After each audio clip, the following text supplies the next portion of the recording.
Tantangan ini disampaikan kepada Idrus Sambil dan Wafi yang selama ini membela mati-matian kepada Rabithah Alawiyah, kepada para habib dan keturunan tokoh fiktif Ubaidillah yang menjadi kakeknya, datuknya para habib yang ada di Indonesia ini. Anda boleh membela, tetapi kali ini Anda diajak berdebat dan difasilitasi oleh santri-santri Sidogiri di pesantren Sidogiri. Terhadap kedua oknum yang mengatasnamakan alumni Sidogiri, Al-Fakir mohon dicukupkan di dalam pembahasan nasab Wali Songo membawa nama-nama Masyayikh Sidogiri atau pesantren Sidogiri. Saya alumni Sidogiri. Pesantren saya Sidogiri didirikan oleh Sayyid Sulaiman bin Abdurrahman Basyaiban Al-Hadrami. Basyaiban itu Ba'alawi, pesantren tertua insya Allah di Indonesia. Usianya hampir 300 tahun. Bismillahirrahmanirrahim. Assalamualaikum warahmatullahi taala wabarakatuh. Sahabat muslimin yang dirahmati oleh Allah. Di sini Al-Fakir ingin menjawab Pak Imad ya. Pak Imad dan kawan-kawan dan Gus Jazuli dan lain sebagainya ya. Ini sejak Ustadz Idrus Romli menjawab tentang nasab Ba'alawi, menjelaskan mengenai nasab Ba'alawi. Lalu di kubu Imaduddin, Pak Imaduddin dan kawan-kawan itu mulai kepanasan teman-teman. Mereka ketar-ketir mendengarkan penjelasan dari Ustadz Idrus Romli. Saya kira mereka akan menjawab dengan tingkat ilmu yang seimbang ya. Dengan ibarat atau dalil yang seimbang. Ternyata ya gitu-gitu saja. Dari dulu, dari pertama viral sampai detik ini ya gitu-gitu saja dalilnya, gak ada yang baru. Itu aja diputar-putar. Maka dari itu Al-Fakir, saya pribadi ingin mengutip perkataan Syekh Al-Imam Syamsuddin Muhammad bin Muhammad Al-Khatib Asy-Syirbini Asy-Syafi'i dalam kitabnya Mughnil Muhtaj dan Syekh Zakaria Al-Ansari dalam kitabnya Asnal Matalib. Dalam kitab itu dijelaskan begini teman-teman. Wa yunkaru ala man tasadda litadris ya wal fatwa wal wa'dhi wa laysa huwa min ahlihi wa yushharu amruhu li alla yaghtarra bihi. Jadi kalau ada orang memberanikan diri mengajar, memberanikan diri berfatwa, memberanikan diri memberi mau'izah padahal bukan ahlinya, padahal dia tidak pakar bicara nasab, padahal gak paham ilmu nasab, maka orang yang seperti ini harus diviralkan memang agar orang-orang tidak tertipu dengan kedunguannya itu. Syekh Hasan Hito bermadhab Syafi'i, beliau pernah mengatakan al-jahil yata'allam wal ahmaq yunakishu bil batil. Kalau bodoh itu belajar kepada para ulama yang sudah pakar dalam ilmu nasab. Tapi kalau ahmak ya dungu, dia akan berkicau ya, akan selalu berkicau mengenai kebatilan, akan selalu membela kebatilan. Nah ini kan berarti golongannya Pak Imad ini bukan orang-orang yang jahil, budak bodoh sebenarnya, cuma dungu, selalu munakosyah dengan perkara yang batil gitu loh. Gak ada habis-habisnya. Ayolah, diskusi terbuka. Kalau sampean malu, ya malu, takut kalah, ya monggo, gak usah di live kan, gak apa-apa. Yang penting ada saksi saja. Gimana? Nah, ini yang menurut saya, orang yang menuduh orang lain dungu, tapi sebetulnya tuduhan itu kembali kepada dirinya yang dungu. Kenapa?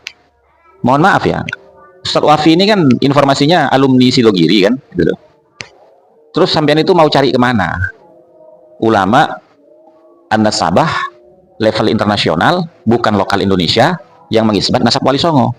Lah sementara guru Anda sendiri, pengasuh pondok pesantren Sidogiri dan keluarganya, itu kan mendapatkan syahadah nasab dari Maroko, Damaskus, Yordania, dan Turki, juga Irak, gitu loh. Makanya kan di video saya yang beberapa hari yang lalu itu saya katakan, tolong disampaikan kepada Ustadz Wafi dan sekaligus Ustadz Idrus Romli, karena keduanya ini kan alumni Sidogiri. Ayo, kalau mau mengetahui ya an-nasabah mana yang pernah mengisbat nasabnya Wali Songo, yang kelasnya internasional loh ya, bukan yang lokal loh Indonesia. Makanya ayo tabayun kepada pengasuh pondok pesantren Sidogiri, di mana Anda itu adalah alumninya, saya yang akan mengantarkan Anda. Ada seorang tokoh, katanya apa kiai apa ustadz ya, itu membahas tentang nasabnya yang Sayyid Maulana Sayyid Sulaiman, pengasuh pendiri pondok pesantren Sidogiri. Katanya beliau yang Sayyid Sulaiman dari Hadrami. Tolong ya kepada yang menyampaikan ini, siapa namanya, apa Ustadz Idrus Romli apa ya, tolong kepada Ustadz Idrus Romli ya, tidak usah bahas-bahas yang kami ya, apalagi pembahasan yang tidak sesuai, apalagi pembahasannya tidak sesuai dengan fakta yang ada. Jadi saya sampaikan kepada siapapun saja, wabil khusus Ustadz Idrus Romli, jangan sekali-kali membahas yang Sayyid Sulaiman, pendiri pondok pesantren Sidogiri. apalagi santri-santri Sidogiri.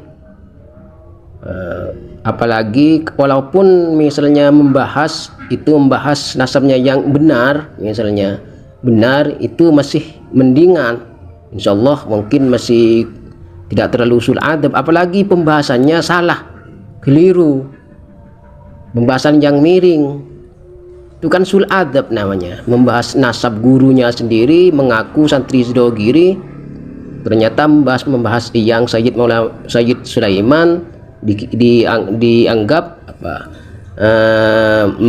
mengatakan bahwa yang Sayyid Sulaiman kakeknya dari Hadrami, Yaman.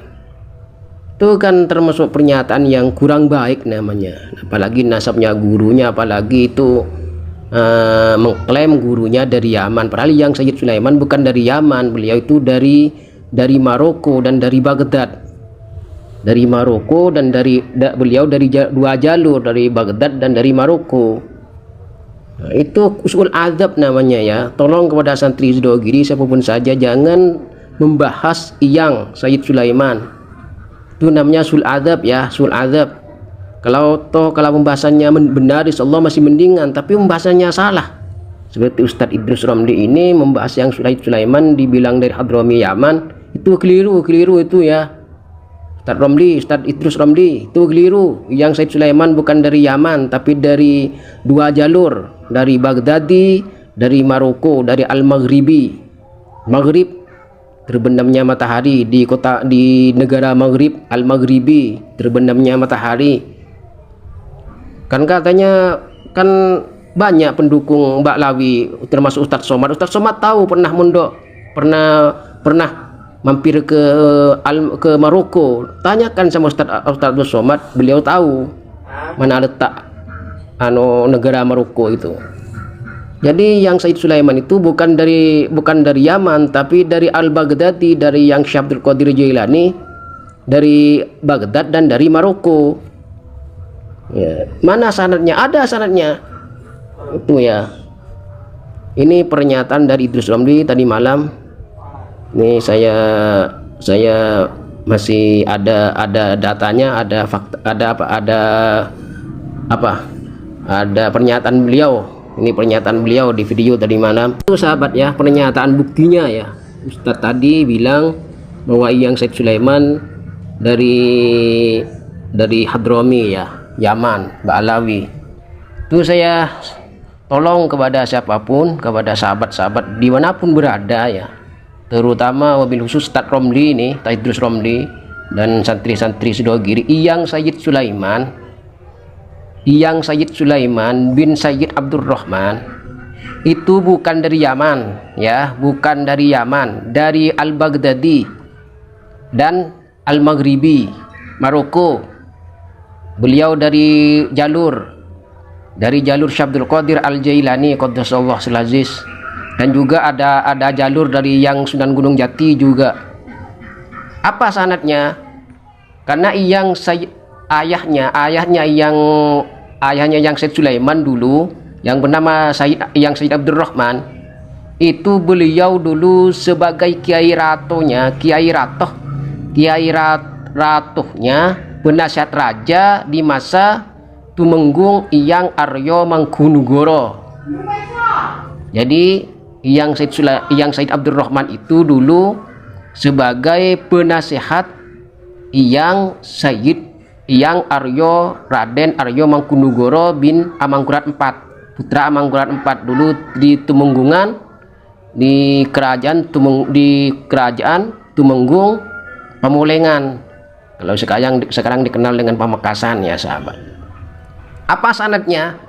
Buktinya sekarang ada banyak. Jadi yang Sayyid Abdurrahman itu dulu ketika yang mau membuat jalan raya di depan Masjid Agung Asyuhada di Pamekasan itu, yang Sayyid Abdurrahman dulu bilang kepada Iyang Aryo Mangkunegoro, sebelum Iyang Aryo Mangkunegoro dibuang ke Sri Lanka oleh Belanda, oleh Yang Amangkurat, sebelum diasingkan ke sana itu. Jadi yang Aryo Mangkunegoro menjadi Tumenggung di Pemulengan, Pamekasan sekarang. Jadi beliau itu setelah bangun masjid, bangun surau, bangun tempat beribadatan umat Islam, bangun masjid lah, tapi masjid kecil, masih belum jadi masjid agung. Lalu yang itu ingin membangun taman bunga di depannya dan jalan di depan masjid itu. Nah, karena penasihatnya itu yang Sayyid Abdul Rahman, akhirnya yang Sayyid Al-Maghfurullah, yang Sayyid Abdul Rahman itu bilang kepada yang Aryo Mangkunegoro, Raden, kalau kamu mau membangun jalan di depan masjid ini, taman bunga, toh bikinlah taman bunga dan jalan yang berlafalkan Allah, kata yang Sayyid Abdul Rahman, abahnya Sayyid Sulaiman. Tuh, apa artinya guru? Karena itu yang Aryo Mangkunegoro masih berguru kepada beliau. Apa artinya guru kok di depan masjid dikasih jalan lafal Allah, taman bunga lafal Allah? Kata yang Sayyid Abdul Rahman, agar hatinya rakyat kamu, hati-hatinya rakyat Pemolengan, agar selalu ingat kepada Allah Subhanahu wa taala. Sehingga rakyat Pemolengan, rakyat Pamekasan kalau melintas di depan masjid harus mengelilingi jalan ini, berputar. Sampai sekarang jalan itu tetap ada di depan Masjid Agung Asyuhada. Jalan berputar, harus berputar itu. Itu lafal Allah, taman bunga, Mendilaras namanya, taman bunga Arek Lancor. Itu lafal Allah. Yang itu inisiatif yang Sayyid Abdul Rahman dulu. Di masa Tumenggung yang Aryo Mangkunegoro. Ayah Anda dari yang Ronggo Sukwati atau yang Aryo Adipati Aryo Mangkunegoro I. Tuh. Jadi itu yang Sayyid Abdul Rahman. Jadi yang Sayyid Abdul Rahman itu dari Maroko, dari Al-Maghribi, tempat terbenamnya matahari, dan juga dari Baghdadi, Al-Baghdadi, karena beliau itu masih cicit keturunan dari Sayyid Al-Imam Syekh Muhyiddin Syekh Abdul Qadir Al-Jailani Qaddasallahu Aziz. Jangan ngawur kepada Ustadz Idrus itu ya, jangan ngawur. Jangan dibilang yang Sayyid Sulaiman itu dari Yaman, tidak ada. Apalagi di masanya yang Aryo Mangkunegoro itu, beliau itu pada tahun 1725 Masehi. Sedangkan imigran Yaman datang ke Indonesia itu ada yang mengatakan tahun 1840, ada yang mengatakan tahun 1925 di masanya Ratu Belanda Helmina, Ratu Belanda terakhir, Ratu Belanda seorang wanita, itu Ratu Helmina namanya. Itu baru imigran Yaman datang. Kapan Mbak Alawi mengurus pondok pesantren Sidogiri, wong Mbak Alawi belum datang ke Indonesia, kan begitu pertanyaannya. Ustadz Idrus Romli itu bilang bahwa yang Sayyid Sulaiman dari Yaman. Jadi itu ngawur, namanya ngawur. Tolong kepada Ustadz Idrus, jangan itu, cabut itu. Itu yang Sayyid Sulaiman bukan dari Yaman tapi dari Maroko dan dari Baghdad. Karena yang Syekh Abdul Qadir Jailani itu ada dua jalur, dari Maroko dan dari Al-Baghdad. Sedangkan yang Sunan Gunung Jati dari Mesir. Ya, juga akhirnya ada jalur dari Baghdad juga, tapi bukan dari Maroko tapi dari Baghdad. Kalau yang Sunan Gunung Jati jalurnya dari Baghdad, dari Mesir langsung ke Indonesia. Kalau yang Syekh Abdul Qadir Jailani dari Baghdad, dari Maroko langsung ke Indonesia. Itu. Oh, dibilang yang Sayyid Sulaiman dibilang dari Yaman, dari Hadrami, itu di mana itu? Nah, sanatnya itu. Wong yang Sayyid Abdul Rahman itu, ayah andanya yang Sayyid Sulaiman itu adalah Kiai Ratoh yang Raden Aryo Mangkunegoro putra yang Amangkurat IV Mataram. Itu ya, ketika yang Raden Aryo Mangkunegoro menjadi tumenggung di Kerajaan Pemolengan Pamekasan. Itu ya. Jadi itu ya. Itu sanadnya. Jadi yang Aryo Mangkunegoro membuat jalan berlafalkan Allah di depan Masjid Asyuhada itu inisiatif perintah dari gurunya yang Sayyid Abdul Rahman.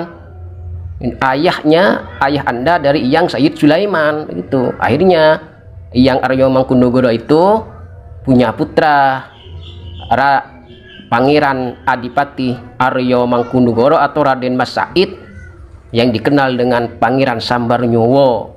Akhirnya dari yang Pangeran Sambarnyowo ini punya putra namanya Hadi Joyo Kusumo. Namun beliau punya putra satu masih kecil, akhirnya beliau yang Hadi Wijoyo Kusumo itu wafat sebelum diangkat menjadi Adipati Aryo Mangkunegoro II, sebelum diangkat akhirnya wafat masih muda. Siapa istrinya yang Hadi Kusumo itu, Hadi Joyo Kusumo itu istrinya cicit istrinya putra dari Yang Said Sulaiman. Itu putranya Yang Said Sulaiman, itu putranya. Akhirnya apa? Ternyata Yang Aryo Mangkunegoro itu berbesan, Yang Adipati Aryo Mangkunegoro berbesanan dengan Yang Said Sulaiman. Makamnya juga ada di sini. Itu sanadnya juga ada. Itu ya. Jadi jangan ngawur ya, tolong ke depan kepada santri-santri dari Sidogiri, para alumni, jangan bahas-bahas Yang Said Sulaiman ya. Dan juga kemarin itu ada Habib membahas Yang Sunan Gunung Jati. Itu tidak usah bahas yang kami ya. Apalagi pembahasannya ngawur, walaupun tidak ngawur tidak usah bahas Yang. Apalagi ngawur seperti ini. Tolong kepada Ustadz Idrus Romli, jangan sekali-kali membahas Yang Said Sulaiman dan Yang Said Abdul Rahman ya. Rencana. Rencana ya masih? Ya, rencana kan? Rencana debat di Sidogiri gitu loh.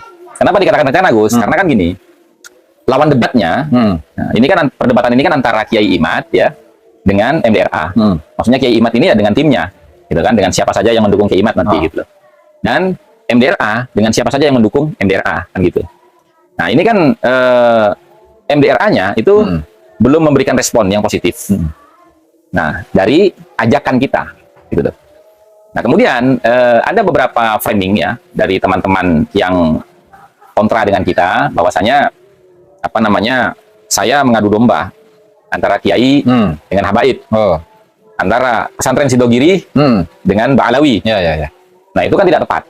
Justru Gus, Sidogiri ini, gitu kan ya, kalau kita mau berpikir jernih ya, Sidogiri ini justru ingin menjadi wadah, ya kan, untuk mempertemukan dua kubu yang sedang berkonflik, ya kan, supaya bisa diselesaikan segera, gitu loh.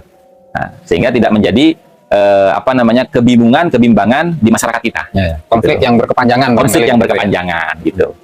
Nah sehingga saya rasa salah kalau berpikir bahwasanya kita ini mau mengadu domba antara Sidogiri dengan para Habaib, itu salah. Apa yang mau diadu domba antara Sidogiri dengan Habaib? Karena yang menjadi pokok permasalahannya kan bukan antara Sidogiri dengan Habaib, bukan, gitu loh. Bukan dengan Sidogiri dan Habaib. Walaupun diakui ataupun tidak, Sidogiri termasuk bagian dari keluarga keturunan Wali Songo. Gitu loh. Terus itu Gus, Sidogiri kan Gus itu di beberapa konten-konten yang lalu itu kan menyebutkan salah satu masyayikh Sidogiri. Itu kan katanya Gus Hasan ini diperintahkan gitu ya. Itu boleh nggak sih untuk sebenarnya yang memerintahkan Gus itu siapa, apa masih rahasia saja gitu Gus? Tidak, artinya begini, sebenarnya tidak perlu ada rahasia di antara kita. Terbuka gitu Gus ya? Terbuka saja. Kan sudah saya sering sebutkan di konten-konten saya, ya kan? Atas sepengetahuan pengasuh dan sebagian keluarga Sidogiri, kan gitu. Nah, kalau ingin tahu siapa pengasuhnya, siapa keluarganya, masa kamu nggak tahu?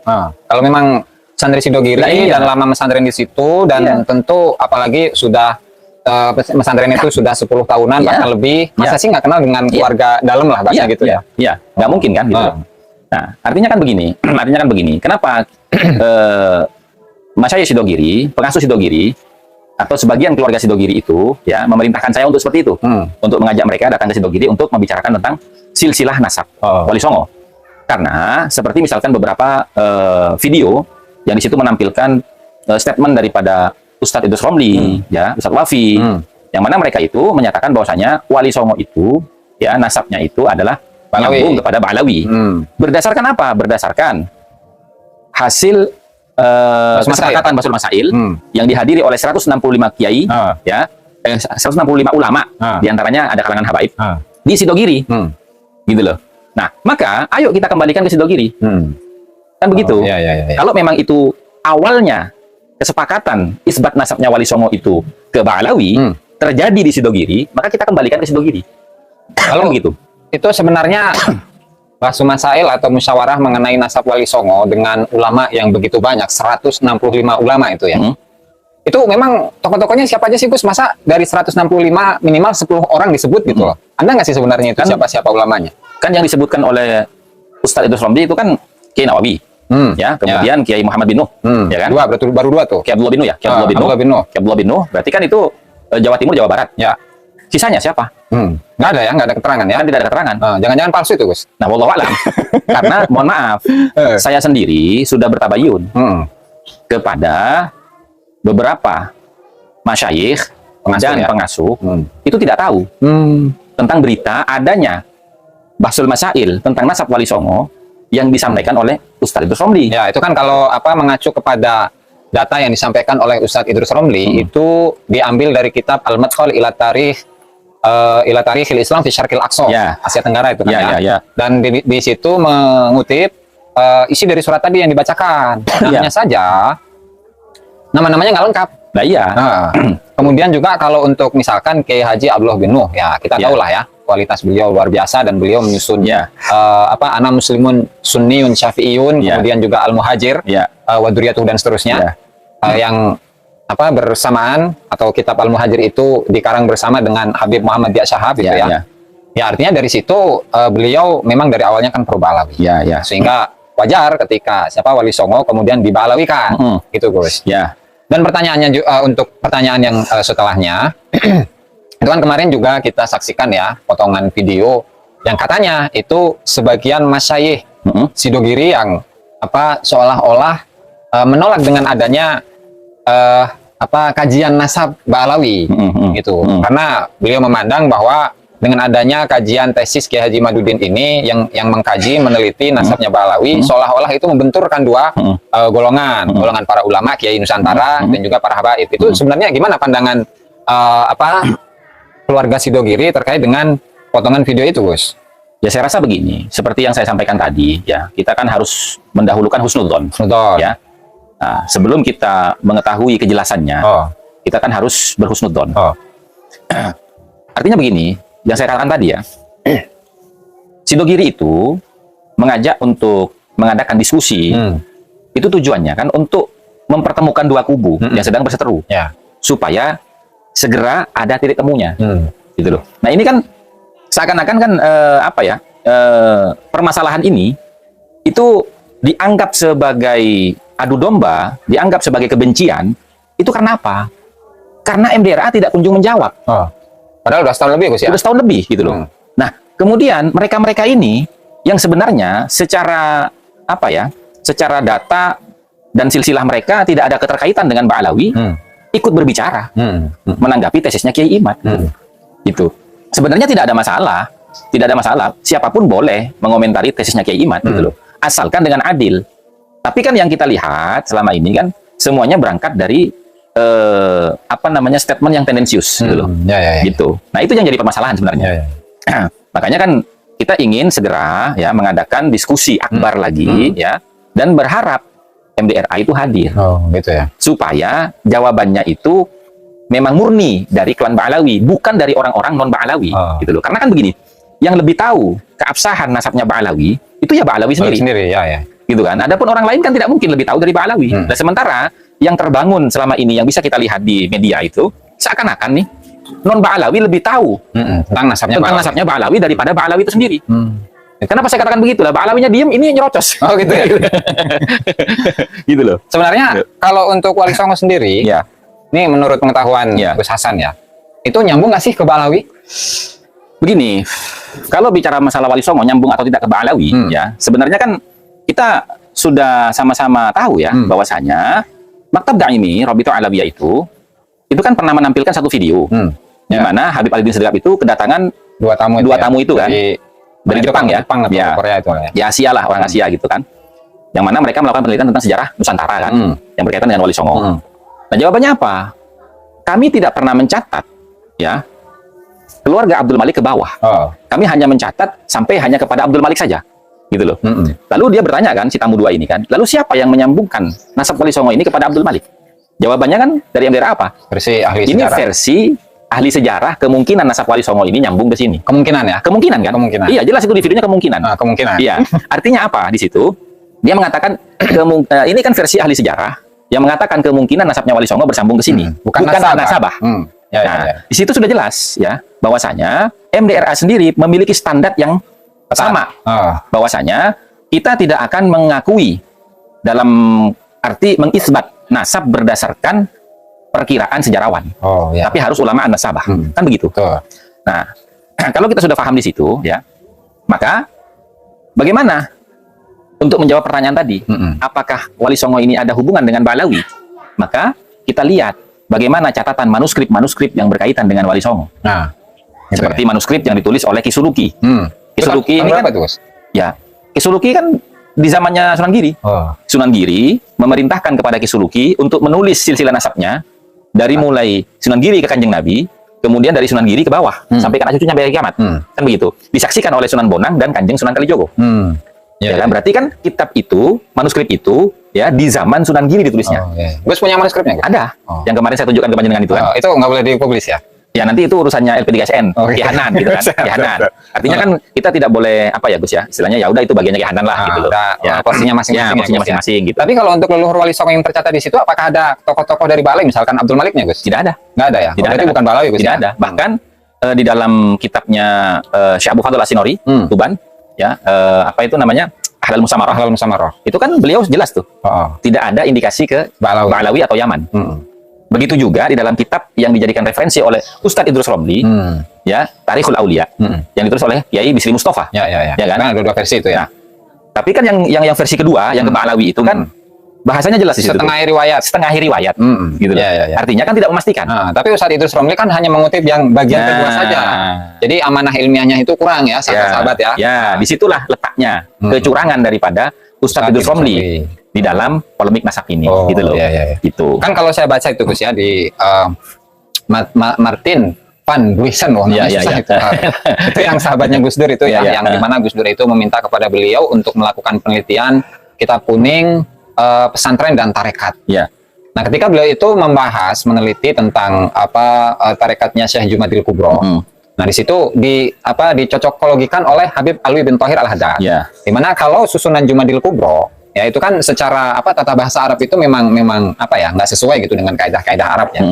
Lalu kemudian oleh Martin Van Buisen itu ya menilai bahwasannya itu adalah hasil cocokologi dari Habib Alwi bin Thahir Al-Haddad dengan nama-nama Arab yang dipahami oleh Habib Alwi bin Thahir Al-Haddad. Nah, kemudian menyambungkan nasab itu kepada kepada Abdul Malik itu yang dikatakan sebagai keluarga dari Azamat Khan. Nah, betul. Kalau boleh tahu nih Gus, menurut pandangan jenengan nih, kira-kira motifnya apa itu ya? Habib Alwi bin Thahir memba'alawikan atau menjadikan Wali Songo itu sebagai Azamat Khan yang merupakan keluarga dari Syekh Abdul Malik. Kira-kira motifnya apa itu Gus? Menurut jenengan ya? Ya kalau menurut saya, saya kan tidak sezaman dengan beliau ya. Habib Alwi bin Thahir. Ya, tapi saya melihat yang sekarang. Yang sekarang ini itu terkesan seakan-akan mereka itu ingin mencari kekuatan pondasi untuk melegitimasi klaim mereka sebagai bagian dari zuriyahnya Kanjeng Nabi Muhammad SAW yang berjasa di bumi Nusantara.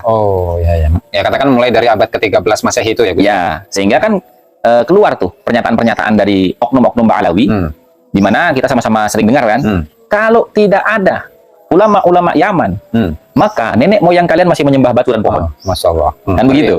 Nah, dari situ kita bisa menganalisa maksud dan tujuan mereka, gitu loh. Ini bukan menuduh ya, tapi menganalisa, gitu loh. Adapun benar dan salahnya, ya silahkan dikembalikan kepada masing-masing kan begitu. Bahkan ini Gus, saya itu membaca ya kemarin jurnal internasional yang ditulis oleh peneliti dari Singapura dan penulisnya itu dari Ba'alawi itu ya. Dimana dalam jurnal tersebut diceritakan bahwa kedatangan dari Ba'alawi itu semenjak abad ke-13 Masehi. Artinya itu mengarah kepada Wali Songo. Artinya mereka mengklaim bahwasanya Wali Songo itu adalah Ba'alawi yang datang ratusan tahun yang lalu yang menyebarkan Islam di Indonesia, di Nusantara ya. Hanya saja klaim-klaim yang seperti ini seolah-olah ditanamkan kepada masyarakat agar meyakini bahwa Ba'alawi itu sudah jauh datangnya sudah ratusan tahun yang lalu. Kemudian apa? Kemudian padahal kalau kita itu melihat kesejarahan di Nusantara, misalkan kita lihat penulisan dari van den Berg, Ya. Van den Berg, itu beliau menceritakan bahwa untuk kedatangan dari Balawi itu secara masif ya, kita katakan secara masif, itu di pertengahan abad ke-19 Masehi, artinya di tahun 1850-an. Nah, artinya memang Balawi itu tidak memiliki data bahwa mereka memiliki hubungan kekerabatan dengan Wali Songo di masa lalu. Ya. Lalu kalau kita lihat, kita perhatikan ya bagaimana pola penulisan sejarah-sejarah dari oknum-oknum Balawi itu kebanyakannya itu cocokologi, Gus. Iya. Kebanyakannya cocokologi. Ya sekarang begini saja, Gus. Kalau kita mau berpikir secara sederhana ya. Kalau memang Wali Songo ini bagian dari klan Ba'alawi, ya kan? Di mana klan Ba'alawi ini kita kenal, mereka itu identik dengan marga. Ya, seperti yang kita tahu. Ya, Asgaf, Al-Habsyi, ya kan? Kemudian ada Al-Jufri dan lain sebagainya gitu kan. Nah, pernahkah kita itu melihat nisan-nisan asli dari Wali Songo itu yang menyebutkan marganya ke Yaman atau ke klan Ba'alawi? Kayaknya nggak ada, Gus. Contoh misalkan, ya, seperti Syekh Maulana Malik Ibrahim, Sunan Gresik. Nah, beliau gelarnya apa? Syekh Maghribi. Syekh Maghribi ini berarti apa? Beliau adalah guru besar di Maroko, gitu kan? Seorang guru besar di Maroko kan, gitu loh. Nah, tidak ada indikasi ke Ba'alawi sama sekali. Nah, kemudian seperti Kanjeng Sunan Ampel misalkan, yang kita sama-sama tahu bahwasanya beliau ini adalah putra daripada Syekh Ibrahim As-Samarkandi. Samarkand ini apakah Yaman atau Uzbekistan? Oh, kalau menurut Balawi, Hadromi, Gus. Di mana ada Samarkand di Hadromi? Gitu loh. Nah, itu yang pertama. Yang kedua ya, kemarin kita sama-sama melihat ya, di mana pernyataannya Kiai Zabidi ya, itu beliau mengatakan bahwasanya silsilah nasab Kanjeng Sunan Ampel dan ayahnya Syekh Ibrahim As-Samarkandi itu tercatat di Uzbekistan. Oh, ada, Gus ya? Ada, dan mendapat legitimasi syahadah nasab dari Ashraf Uzbekistan. Oh, berarti di sana pun menyimpan manuskrip-manuskripnya, Gus ya? Pasti. Oh, cuman tidak dipublis gitu ya? Ya, antara dipublis dan tidak kita kan nggak tahu karena kita nggak hidup di Uzbekistan, ya kan? Dan kita selama ini kan tidak punya akses ke sana kan ya. Nah, cuman ini kan keluarga Wali Songo ini ya berhasil dia mendatangi negara Uzbekistan untuk memastikan apa yang tercatat di manuskrip Nusantara, kan gitu. Ya, Gus, ada ini. Saya itu mendengar ada satu wali, Gus ya, satu wali. Namanya itu Wali Pentagon, Gus. Iya. Kenal ya, Gus itu? Kan ada seseorang yang dikenal dengan Wali Pentagon. Iya. Nah, itu sebenarnya siapa sih, Gus? Saya itu mencari-cari ke sana kemari itu nggak ketemu tuh, Gus. Wali Pentagon. Ya sebenarnya kan itu awal ya. Awal saya ketika membuat video di konten YouTube saya itu. Itu kan saya pertama kali menyebutkan Habib Taufik Assegaf si Wali Pentagon. Gitu. Tapi kan di situ saya mengatakan ya, terserah kalian mau menafsirkan apa tentang Pentagon. Pentagon di Amerika itu kali ya. Iya. Kan gitu. Gitu, Gus ya. Jadi ya itu hanya sebagai apa ya istilahnya, ya sebagai bahan candaan aja lah gitu, supaya tidak terlalu tegang gitu. Ya, jadi bisa barangkali bisa meliput bumi gitu, datang ke Pentagon bisa Amerika jadi, gitu ya. Bisa jadi, bisa jadi gitu. Artinya kan sebenarnya kan begini gitu loh. Habib Taufik itu kan sebagai ketua RA ya, itu hendaknya mengeluarkan statement atau jawaban lah supaya ada titik temu gitu loh tentang keabsahan nasabnya para habaib ini. Gitu. Kenapa? Karena gini ya, kalau kita mau berpikir dari awal tadi bahwasanya MDRA itu mengatakan ya, kami tidak akan bisa menerima isbat nasab dari teori kemungkinan sejarawan Ya. kecuali an-nasabah. Ini kan standar mereka. Ya. Oke. Kemudian kalau kita kembalikan standar itu kepada nasab mereka sendiri, bagaimana? Sama aja, Gus. Sementara ya, awal klaim keluarga Ba'alawi itu mengaku sebagai zuriyahnya Nabi, itu berangkat dari Habib Ali bin Abu Bakar Asy'aran dalam kitabnya Al-Burqatul Musiqah, di mana beliau itu mengasumsikan Ubaid dan Abdullah itu sebagai orang yang sama, yang kemudian ditasghir menjadi Ubaidillah. Itu berdasarkan asumsi. Referensi dari mana? Oh, As-Suluk. Itu Tabaqatil Ulama wal Muluk. Pertanyaan saya, kitab As-Suluk fi Tabaqatil Ulama wal Muluk itu yang ditulis oleh Bahauddin Al-Janadi itu sejarawan atau an-nasabah? Oh, sejarawan dong. Nah, ya kan? Berarti kalau kembali ke standar yang tadi, kami tidak bisa menerima ya informasi berdasarkan asumsi dari sejarawan yang menyatakan kemungkinan nasabnya Wali Songo bersambung kepada Abdul Malik kecuali dari an-nasabah. Ya, betul. Berarti kan mereka sebenarnya tertolak dengan metode mereka sendiri. Oh, ya. Jadi jangan menuduh Kiai Imad yang menolak. Gitu loh. Kalau kita mau berpikir komprehensif ya, Ya. gitu loh. Itu. Makanya, Gus, ketika saya telaah ya kitab As-Suluk, itu Baqatul Ulama wal Muluk. Di situ kan menyebutkan salah satu tokoh dari Ba'alawi yang lakopnya itu adalah Ba Marwan. Ya. Itu bagian dari Ba'alawi, Gus. Ya. Tapi ketika kita itu pindah kepada kitab yang lain, misalkan Tuhfatul Zaman, karena menghakik kitabnya ini yang versi cetak ya. Versi cetakannya itu yang menjadi bagian dari Ba'alawi itu adalah Muhammad bin Ali. Dan Muhammad bin Ali itu adalah Faqih Muqaddam ya maksudnya ya. Karena kemudian diklaim bahwasanya Ba Marwan itu bukan bagian dari Ba'alawi, tapi justru menjadi gurunya Faqih Muqaddam, Gus. Jadi polanya itu ada yang seperti itu, Gus. Belum hal-hal yang lain lagi lah yang oleh Abdurrahman bin Ubaidillah itu disebut dengan at-tasahul fil riwayah. Jadi serampangan itu dalam menyebutkan cerita atau riwayat. Memang itu sepertinya menjadi ciri khas daripada klan Ba'alawi, gitu kan? Karena tidak satu dua orang oknum klan Ba'alawi yang memiliki ciri seperti itu. Contoh ya, seperti yang pernah terjadi di Banten, ya, di mana ketika ada jamuan makan di satu acara, ya kan, ada satu Habib, marganya Barakbah apa itu? Babut kali? Bukan ya? Babut atau Barakbah? Babut ya? Atau Barakbah nggak tahu itu ya. Nanti bisa dilihat sendiri itu di YouTube-nya, bisa cari nanti. Kalau nggak begini kan? Siapa Sunan Gunung Jati? Kalau dia tidak berguru, ya kan? Kalau dia tidak berguru kepada Habib Alwi bin Abdullah bin Al-Haddad, nggak mungkin jadi sunan dia. Padahal masa hidupnya jauh. Tidak zaman kan? Ya. Gitu loh. Nah, ini yang menjadi ciri dari beberapa, banyak, bukan beberapa gelintir, tapi beberapa banyak oknum klan Ba'alawi. Oknum tapi banyak ya, nggak cuma 1-2, Gus? Iya. Dengan beberapa narasi yang berbeda.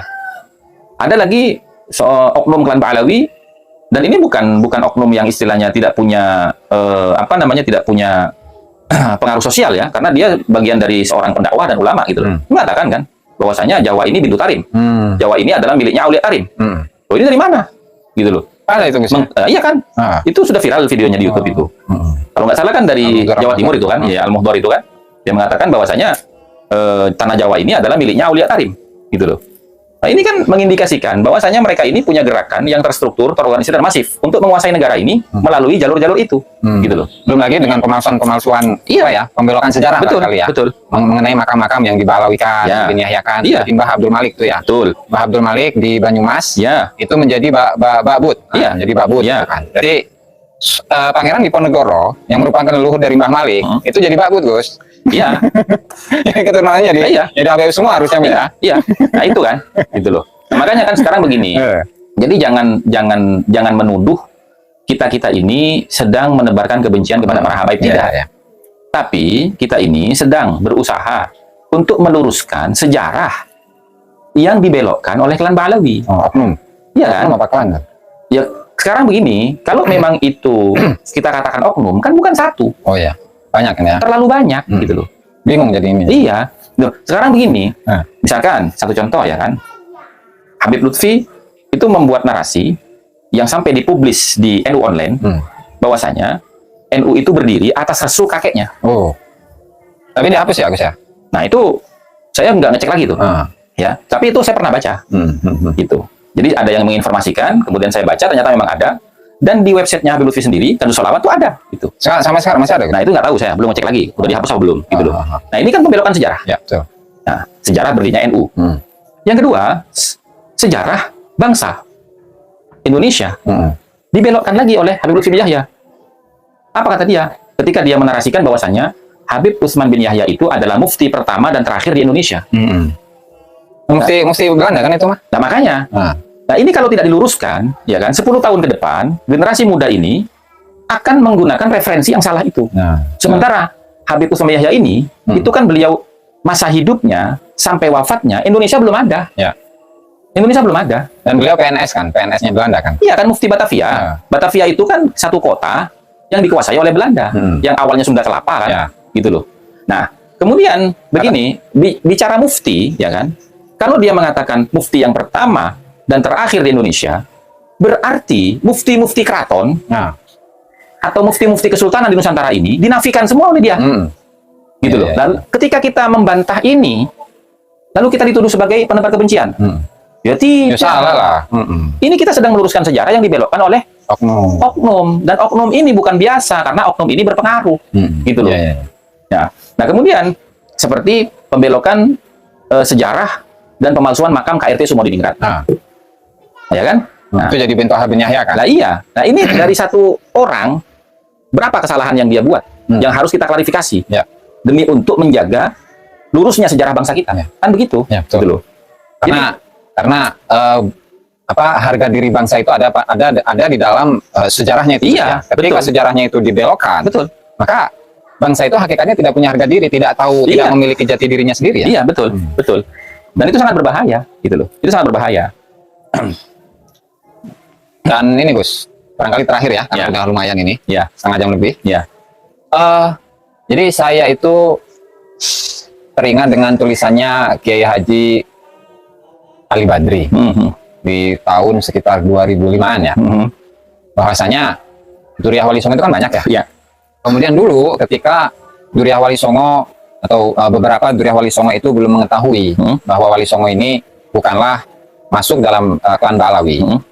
Jadi sebagian dari mereka itu ada yang ingin mendaftarkan diri untuk menjadi anggota Rabithah Alawiyah dulu. Ya. Kemudian oleh MDRA itu diberi syarat-syarat yang begitu berat, diantaranya dalam satu nama, dalam silsilah nasab itu harus tercantum dalam 3 manuskrip. Nah, di masing-masing generasi. Artinya ini kan kitab sezaman. Betul. Nah, sementara Kiai Haji Madudin, ketika beliau mensyaratkan kitab sezaman, kok malah dibully ya? Makanya kan gini Gus, tadi ini kan berkaitan dengan tadi nih. Masalah kita tidak akan menerima, ya kan, teori kemungkinan dari sejarawan kecuali An-Nasabah. Itu kan standar Rabithah Alawiyah atau MDRA-nya. Gitu ya. Nah, ketika kita kembalikan kepada nasab mereka, ya kan mereka tertolak dengan sendirinya, tertolak dengan teori mereka sendiri. Nah, kembali lagi ke masalah tadi yang sampai sebutkan tadi kan. Nah, bahwasanya bukan hanya klan Ba'alawi saja, bukan hanya Azmat Khan saja, ya. Tapi ini saya cerita yang baru-baru ini nih. Ada sahabat saya, tidak perlu saya sebutkan namanya, ya. Tapi orang yang DRA pasti paham, ya. Ketika beliau itu ditolak nasabnya untuk diisbat oleh MDRA, yang ditanya apa? Mana kitab yang menyebutkan adanya kakek kamu? Akhirnya, alhamdulillah, ya, ketemulah kitab itu, ya, di mana ayahnya Habib Umar, ya, apa kakeknya gitu, kakeknya apa ayahnya saya lupa itu pernah ziarah ke Madinah, kemudian bertemu dengan leluhur daripada sahabat saya ini, dan meminta salah satu sanad ijazah, tertulis di kitabnya ayahnya atau kakeknya Habib Umar bin Hafiz gitu, sehingga diterima. Berarti ini kan kitab sezaman, gitu loh. Nah, meskipun sudah ditulis nggak diterima aja ya? Akhirnya diterima. Akhirnya diterima. Artinya di sini Gus, MDRA sendiri pun menggunakan standar yang sama seperti apa yang disampaikan oleh Kiai Imad dalam teorinya. Kalau MDRA kan kalau tidak salah itu mensyaratkan 3, katakanlah 3 kitab sezaman dari masing-masing nama dalam silsilah ya. Kalau Kiai Imad kan lebih ringan sebenarnya Gus ya. Itu belum ketemu Gus ya? Belum. Belum. Makanya kan saya kadang-kadang begini ya. Kemarin saya melakukan live di TikTok bersama dengan Gus Jami. Ada Gus Yakin di situ, di channelnya Gus Yakin. Kemudian ada juga Gus Rumel Abbas. Ada juga Tengku Sayyid Qori Muda Kusasi. Kemudian ada di situ juga seorang Habib. Kalau nggak salah itu Habib Bagir apa Habib Jamil gitu, lupa saya. Itulah ya. Nah, itu saya katakan begini loh. Begini ya. Kok bisa nasab Ba'alawi ini tidak tercatat, tidak terreportase oleh ulama-ulama An-Nasabah selama 550 tahun. Sejak masa hidupnya Ahmad bin Isa. Sementara di dalam sejarah riwayat catatan klan Ba'alawi dalam kitabnya, ketika menceritakan Ubaidillah yang mereka klaim sebagai putra daripada Ahmad bin Isa. Ahmad bin Isa ini kan domisilinya di Basrah. Gitu loh. Kemudian punya anak Abdullah atau Ubaidillah, gitu kan. Nah, Abdullah atau Ubaidillah ini berarti lahirnya di Basrah kan. Kemudian dia menikah di Basrah. Punya anak pertama bernama Alwi. Berarti Alwi anak daripada Abdullah atau Ubaidillah, mereka berdua ini sama-sama lahir di Basrah. Ya kan? Ya. Kemudian Ubaidillah atau Abdullah ini diajak berhijrah oleh ayahnya Ahmad bin Isa sampai ke Hadramut, Yaman. Ya kan? Artinya, ya, Abdullah ini lahir di Basrah, menikah di Basrah, punya anak pertama Alwi lahir di Basrah. Mungkinkah ulama-ulama Irak atau Basrah itu tidak tahu kalau Ahmad bin Isa punya anak Abdullah, sementara Abdullah lahir di Basrah, menikah di Basrah, dan punya anak di Basrah? Dan perpindahan mereka atau hijrahnya mereka dari Basrah ke Yaman ini itu kan terang-terangan terbuka. Karena mereka narasikan itu membawa berapa kafilah yang isinya harta benda emas dan segala macamnya, ya kan? Ya. Dan berikut dengan pengawal dan para pembantu-pembantunya. Berarti kan tidak mungkin kalau orang Basrah nggak tahu perpindahan itu, gitu loh. Nah, kemudian ketika nyampe di Basrah, singkat cerita, ya Abdullah atau Ubaidillah ini menikah lagi yang kedua dengan pribumi Hadramut, Yaman. Yaman. Punya anak Jadid. Nah, punya anak Basri. Kemudian di masa hidupnya Alwi terjadi polemik setelah wafatnya Ahmad bin Isa. Kemudian polemik apa? Polemik nasab mereka tidak diakui di Yaman atau diragukan di Yaman, sehingga mereka itu mengajak orang-orang yang meragukan nasabnya klan Ba'lawi di Yaman itu, ya, untuk berkumpul di Mekah ketika musim haji dan nanti akan membuat pernyataan melalui ulama-ulama an-nasabah dari Irak, gitu kan? Itu kan terjadi. Catatannya di Irak nggak ada. Yang membenarkan bahwasanya ada cerita ulama-ulama nasab Irak itu, ya, membuat pernyataan di hadapan orang-orang yang meragukan nasab Ba'lawi dari Yaman itu, bahwasanya dia itu adalah keturunan Rasulullah melalui jalur Ahmad bin Isa yang lahir di Basrah. Selesai, ya. Kemudian di zamannya Alwi, ini, ya, zamannya Alwi itu terjadi lagi polemik yang kedua, bersamaan dengan polemik yang terjadi di klan Qoromitoh. Nah, di situ, ya, Alwi mengutus keponakannya, anak daripada Basri. Jadid atau Basri, Gus? Anak daripada Basri, kan Salim bin Basri. Bukan Jadidnya, Salim bin Basri. Ya, adiknya Ubaidillah, adiknya Alwi. Dia mengutus Salim bin Basri untuk pergi ke Basrah, meminta syahadah isbat nasab dari Qodi Basrah. Nama qodinya siapa, Gus? Nah, itu yang jadi pertanyaan saya. Yang pertama, tadi polemik yang pertama, ulama mana? Namanya siapa? Namanya siapa? Tahun berapa? Tahun berapa? Saksinya siapa Saksinya saja? siapa saja? Dan tertulis di kitab mana? Karena nggak mungkin ulama nasabah itu ketika dia mengisbat nasab orang tidak mencatat dalam kitabnya. Itu nggak mungkin. Ya. Kalau dikatakan ya mungkin saya berarti tidak usah dijadikan hujah. Karena kemungkinan yang tidak dibuktikan dengan dalil, kemungkinan itu iya, betul. Nah, yang kedua, ya, Salim bin Basri bin Abdullah atau Ubaidillah bin Ahmad bin Isa ini diperintahkan oleh pamannya Alwi untuk minta syahadah nasab dari Qodi Basrah. Syahadah nasabnya mana? Ini kan dokumen penting. Nggak mungkin hilang dong. Ya kan? Jangan bilang hilang. Gitu loh. Kan kelasnya hilang, Gus. Lah, karena kan nggak mungkin dokumen penting bisa hilang gitu. Iya kan? Betul. Kalaupun misalkan hilang di tangan mereka, pasti ada duplikatnya di Basrah. Karena Qodi mengeluarkan isbat nasab itu tidak mungkin tidak ada duplikatnya. Catatannya nggak mungkin gitu loh.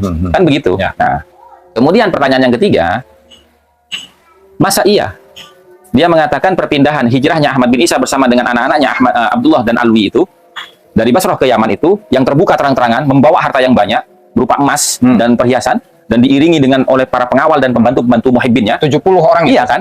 Tidak ada yang tahu. Benar. Nah, itu logika berpikir.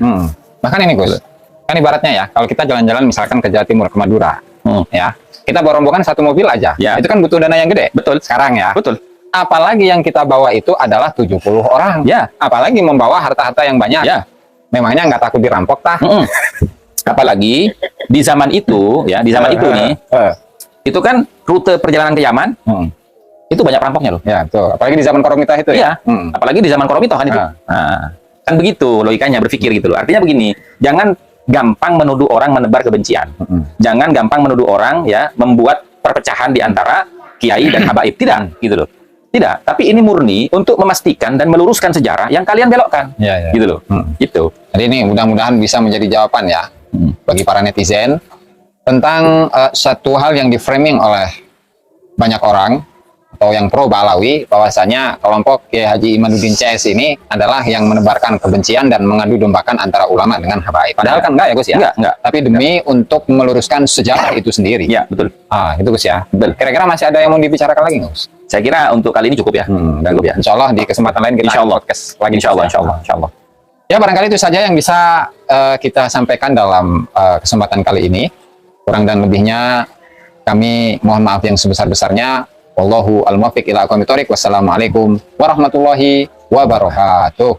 Itulah tadi persiapan debat dari Sidogiri yang meminta untuk Idrus Romli serta Gus Wafi untuk menghadiri debat di Sidogiri, yang dianggap bahwa sudah mempelintir dan juga sudah istilahnya syul adab ya teman-teman ya kepada pesantren Sidogiri. Sudah lama menimba ilmu di Sidogiri, ternyata malah menuruti Ba'alawi yang diyakini bahwa oleh Kiai Idrus Romli bersama Gus Wafi ini adalah dzurriyyah Rasulullah SAW. Banyak sekali tanggapan-tanggapan dari para santri, alumni, simpatisan dari Sidogiri agar Gus Wafi bersama Gus Idrus Romli ini segera mengklarifikasikan dan meminta untuk datang ke Sidogiri untuk berdebat. Bagaimana menurut pendapat teman-teman semua? Silahkan lanjut di kolom komentar. Terima kasih sudah mengikuti channel ini. Sampai jumpa di video selanjutnya. Assalamualaikum warahmatullahi wabarakatuh.